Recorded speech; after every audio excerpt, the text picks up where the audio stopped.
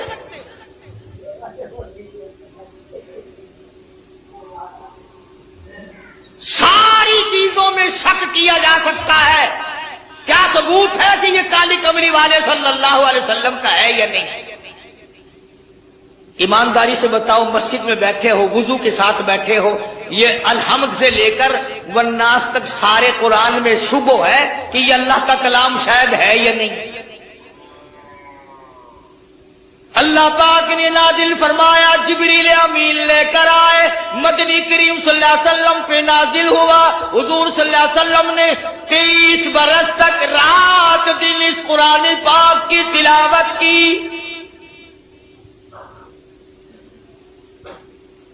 کوئی سورت، کوئی آیت، کوئی لفظ ایسا نہیں جو حضور کی زبان مبارک نے بار بار ادا نہ کیا ہو۔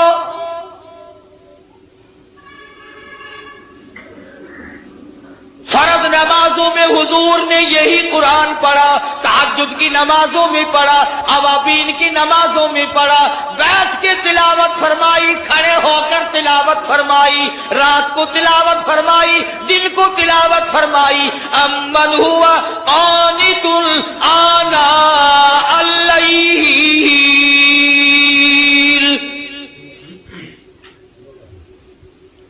اس قرآن میں تو کوئی برکت نہیں جانتے آپ لوگ، میں بھی شامل ہوں۔ کسی نے کہا کہ یہ وہ قرآن ہے جس کو حضور پڑھا کرتے تھے اپنی زبان مبارک سے، جس کو جبریل، جس میں کئی برکتیں ہیں، کلام خدا ہو، زبان مصطفیٰ ہو، لانے والا جبریل ہو اور حوالے اس امت کے کیا گیا ہو، اس میں برکت نہیں؟ اگر کوئی یوں ہی ایک جھنڈا لے کے چل پڑتا ہے ڈھول بجاتا ہوا، وہ جھنڈا برکت والا بن جاتا ہے، اور یہ خدا کا قرآن کوئی برکت والا نہیں۔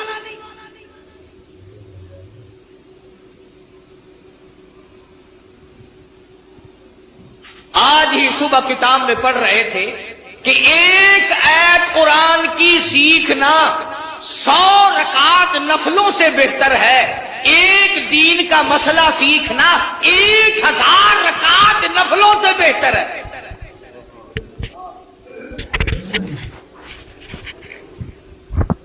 اب میں آپ کو کس طرح سمجھاؤں؟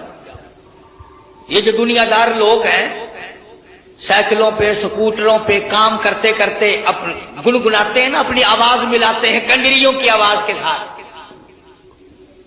قربان جاؤں وہ لوگ کتنے خوش نصیب ہیں جن کی بولی خدا کی بولی سے مل جائے، جن کی بولی نبی کی بولی سے مل جائے، جن کی بولی فرشتوں کی بولی سے مل جائے، جن کی بولی صدیق کی بولی سے مل جائے، جن کی زبان فاروق اعظم کی زبان سے مل جائے، جن کی بولی عثمان ذی النورین کی بولی سے مل جائے۔ قرآن ایک ایسی چیز ہے جس کو اللہ کی زبان نے ادا کیا، نبی کی زبان نے ادا فرمایا، جبریل نے پڑھا، صدیق نے پڑھا، فاروق اعظم نے پڑھا، عثمان بن نورین نے پڑھا، علی مرتضیٰ نے پڑھا، حسین نے پڑھا، حسن نے پڑھا، تمام صحابہ، تمام اہل بیت، ازواج مطہرات نے پڑھا۔ خدا کی قسم فاطمہ الزہرا پڑھتی بھی جاتی تھی، چکی بھی چلاتی جاتی تھی۔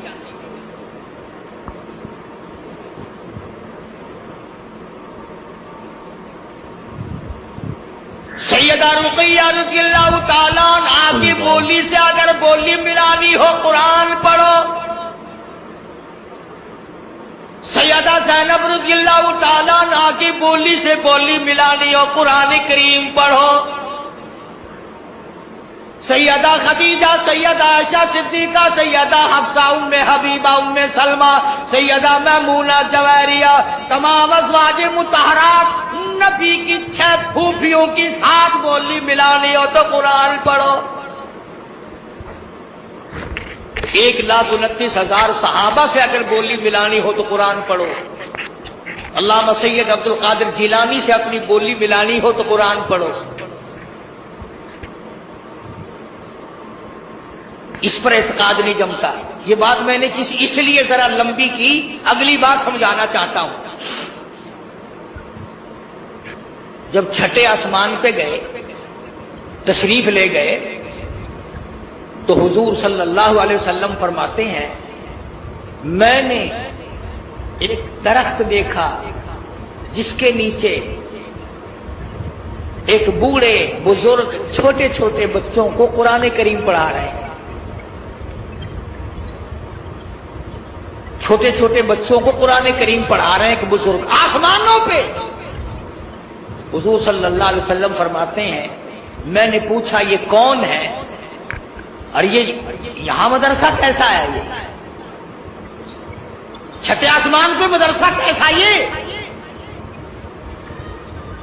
جواب ملا کالی کملی والے،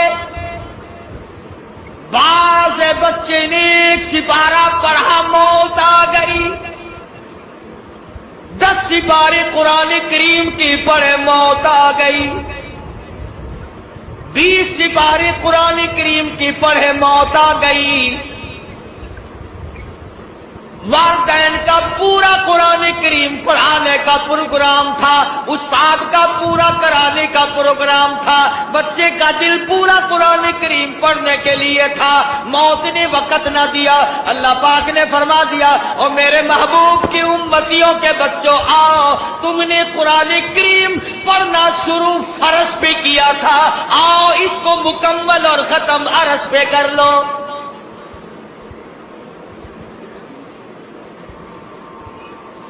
وہاں قرآن کریم ان کا مکمل کرایا جا رہا ہے، اور جواب ملا کہ یہ حضرت ابراہیم علیہ السلام ہے جو ان کو قرآن کریم پڑھا رہے ہیں۔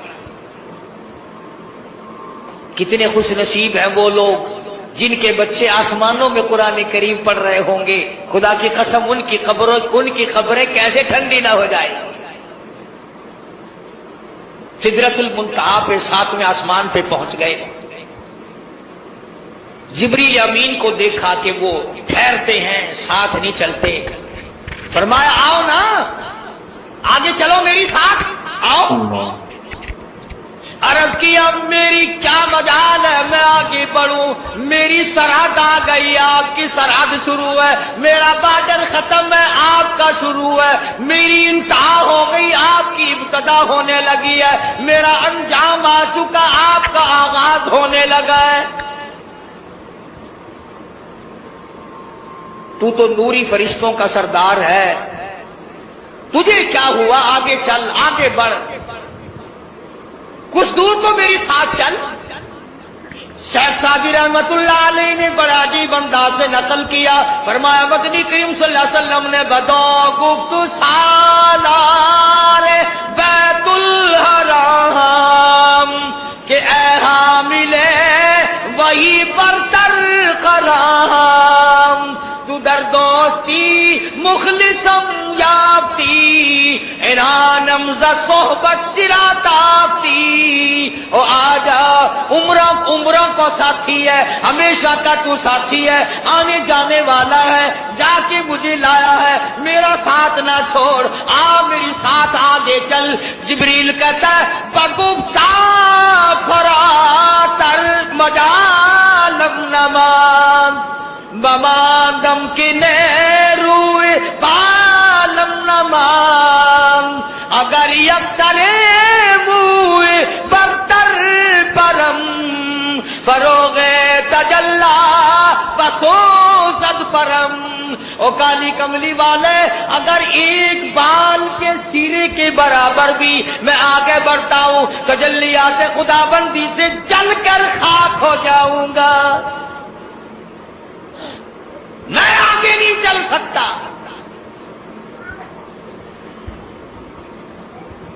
اندازہ لگاؤ مسئلے حل ہو رہے ہیں معراج والی رات میں۔ کو لکھ بھیجا ابو بکر کے یہاں اس سے کم آٹے میں گزارا ہو سکتا ہے، اتنا آٹا کم کر دیا جائے۔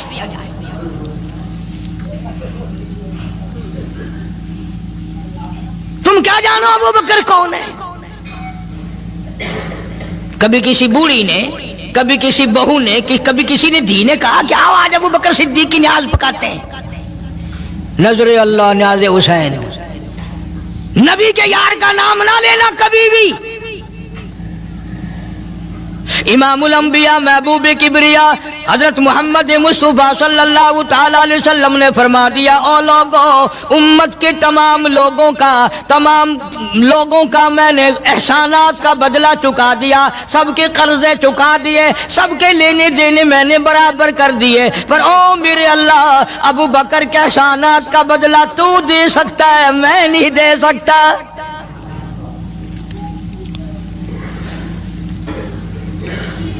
سارا گھرانہ بڑا عجیب ہے، گھر کا گھر بڑا عجیب ہے۔ ہجرت فرما کر تشریف لے گئے نبی کریم سب کا جو صلی اللہ علیہ وسلم کی ذات اقدس کے ساتھ تشریف لے گئے۔ صدیق اکبر کا والد زندہ ہے، ابو قحافہ بوڑھا ہے، آنکھوں سے نابینا ہے، ابھی ایمان نہیں لایا ہجرت والی رات تک، بعد میں لایا ہے۔ لاٹھی کے سہارے گھر آیا، پتہ تو چل گیا نا کہ رات چلا گیا نبی کے ساتھ میرا بیٹا، اور آ کے پوتیوں کو کہنے لگا، کیوں اسما جی دادا جان، میرا تو اپنا خیال یہ ہے کوئی ٹیڈی، کوئی پیسہ، کوئی کپڑا، کوئی غلہ تمہارے لیے نہیں چھوڑ کے گیا ہوگا۔ باوجود کافر ہوتے ہوئے اس وقت تک ابو بکر کا والد مسلمان نہیں، لیکن جانتا ہے کہ میرے بیٹے کو نبی کی اتنی محبت ہے، وہ اتنا قربان ہے، وہ اتنا پروانہ ہے اور اس قدر جانثار ہے، کوئی شے گھر میں نہیں چھوڑ کے گیا ہوگا۔ سیدہ اسماء رضی اللہ تعالی عنہا، چھوٹی سی بچی ہے صدیق اکبر کی، کہتی ہے کہ میں نے ایک ہیلا بنایا، ہمارے یہاں دیوار میں ایک آلہ سا میرے والد نے بنا رکھا تھا، اس میں پیسے رکھتے تھے، تو میں نے وہاں یہ مٹی کے ٹوٹے ہوئے برتنوں کے ٹھپ ڈال دیے اور اوپر کپڑا ڈال دیا، اور میں نے اپنے دادا سے کہا، نہیں دادا جان، اب کے تو ابا جی نے حد کر دی، بہت سارا مال ہمارے لیے چھوڑ کے گئے ہیں۔ انہوں نے کہا بیٹی میرا یقین نہیں پڑتا، وہ نبی کے بغیر ایک پیسہ تو کیا وہ اپنی جان پیچھے رکھنے کو تیار نہیں۔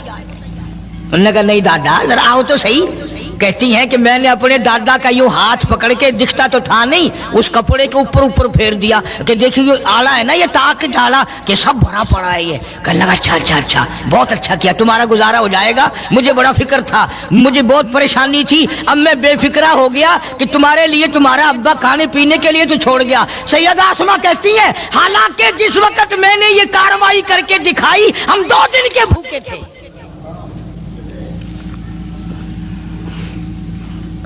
ہزاروں روپیہ جتنا بھی مال تھا گھر میں، جب نبی کے ساتھ گئے سارا پلے باندھ کے لے گئے،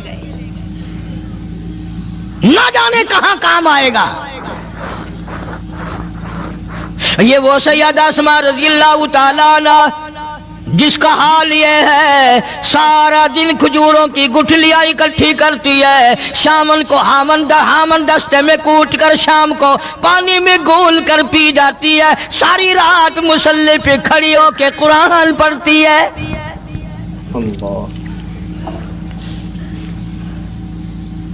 عجیب قسم کا گھرانہ ہے صدیق اکبر رضی اللہ تعالیٰ عنہ کا۔ غربت نہیں تھی، سارے کا سارا قربان کر کے غربت بنا دی۔ نہیں دیکھا آل کو، نہیں دیکھا مال کو، نہیں دیکھا اپنی جان کو، سب کچھ قربان کر دیا۔ امام الانبیاء محبوب کبریا حضرت محمد مصطفیٰ صلی اللہ تعالی علیہ وسلم نے اس قدر رفاقت جوڑی، اس قدر یاری بنائی کہ کبھی بھی الگ نہیں ہوئے۔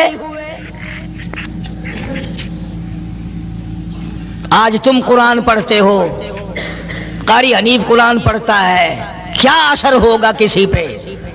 جناب ابو بکر صدیق رضی اللہ تعالیٰ عنہ مکہ مکرمہ میں نماز کی نیت باندھ کر قرآن کریم کی تلاوت کرتے ہیں۔ علماء نے لکھا ہے کہ پہاڑ بھی ہلنے لگ جاتے تھے، اور کافروں نے نبی پاک سب کا جو صلی اللہ علیہ وسلم سے شکایت کی کہ اپنے ابو بکر کو کہو یہ رات کو قرآن زور سے نہ پڑھے، ہمارے بیوی بچوں پہ اثر ہوتا ہے، ہمارے بچے مسلمان بننے کے لیے تیار ہو جاتے ہیں، ہماری عورتیں قرآن سن کر کفر چھوڑ کر مسلمان بننے کو تیار ہو جاتی ہیں، ابو بکر سے کہو یہ آہستہ قرآن پڑھا کرے۔ یعنی اس کی زبان میں اس قدر تاثیر تھی اور اس قدر اللہ تبارک و تعالیٰ نے خوف رکھا تھا، جو صدیق کی زبان سے قرآن سنتا تھا مسلمان بننے کے لیے تیار ہو جاتا تھا۔ آج ہم قرآن پڑھیں، حدیث پڑھیں، کچھ بھی پڑھیں، اثر نہیں ہوتا۔ کیسے ہو؟ ہمارے یہاں دلوں میں جگہ ہو جبھی تو بات بنے۔ اس لیے قرآن کریم کہتا کلا بل ران علی قلوبہم ما کانوا یکسبون، گناہ کرتے کرتے، حرام کھاتے کھاتے اس قدر دل کالے ہو گئے، اب قرآن کے لیے، دین کے لیے، ایمان کے لیے گنجائش کوئی نہیں، اندر گنجائش ختم ہو گئی، سارا دل بھر گیا۔ فرمایا کلا انہم عن ربہم یومئذ لمحجوبون، ہرگز ایسا نہیں جو لوگوں کا خیال ہے، دین ان کے خیالات پہ نہیں چل سکتا۔ جناب ابو بکر صدیق رضی اللہ تعالیٰ عنہ بیمار ہیں، آخری وقت قریب ہے، اللہ اللہ۔ سیدہ عائشہ صدیقہ رضی اللہ تعالیٰ عنہ کے ہاتھ میں نیا کپڑا دیکھا، بیٹی کے ہاتھ میں نیا کپڑا دیکھا، صدیق اکبر رضی اللہ تعالیٰ عنہ نے فرمایا بیٹی یہ کپڑا کیسا ہے؟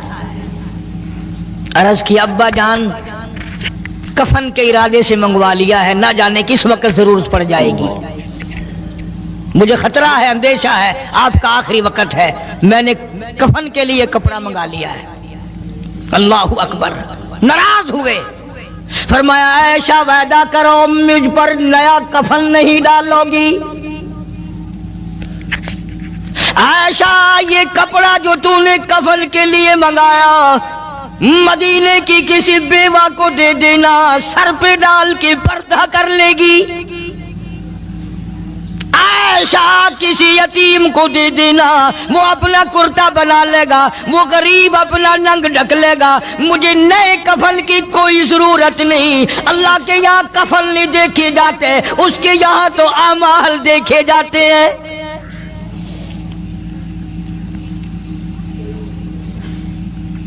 حضرت عائشہ رضی اللہ تعالیٰ عنہ نے اصرار کر دیا، ابا اجازت دے دو، اب تو میں نے منگا لیا ہے، اب تو میں نے منگا لیا ہے، دنیا کیا کہے گی؟ وقت کا حکمراں، وقت کا بادشاہ، نبی کا جانشین کو کفن بھی نہیں ملا۔ پھر دوسرا رخ اختیار کیا ہے صدیق اکبر سب کا جو رضی اللہ تعالیٰ عنہ، فرمایا عائشہ او میری بیٹی، نبی کریم صلی اللہ تعالی علیہ وسلم کا آخری وقت تیری گود میں آیا، تیرے سامنے آیا، تو نے آقا مدنی صلی اللہ علیہ وسلم کا آخری وقت دیکھا۔ حضرت عائشہ رونے لگی، ہاں میں نے دیکھا، سب کچھ مجھے معلوم ہے، پر اے عائشہ شہنشاہ کائنات کا کفن بتا۔ اس مدنی کریم صلی اللہ علیہ وسلم کا، دو جہان کے بادشاہ کا، یتیموں کے وارث کا، بیواؤں کے سہارے کا، دو جہان کے سردار، دو جہان کی رحمت حضرت محمد کریم صلی اللہ علیہ وسلم کا کفن بتا۔ حضرت عائشہ رونے لگی، عرض کی ابا جان، جن کپڑوں میں سرکار اس دنیا سے تشریف لے گئے ان کپڑوں میں 12 پیوند تھے، 12 ٹاکیاں تھی۔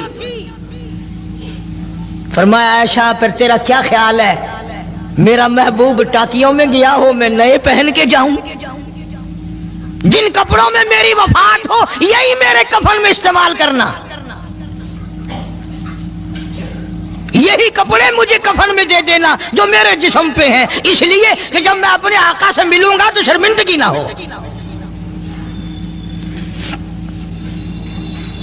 اور آج ذہن یہ ہے کہ میت کے کپڑے کو ہاتھ بھی نہ لگانا، پہننا تو درکنار، ہاتھ لگانے کو تیار نہیں، گھر میں رکھنے کو تیار نہیں،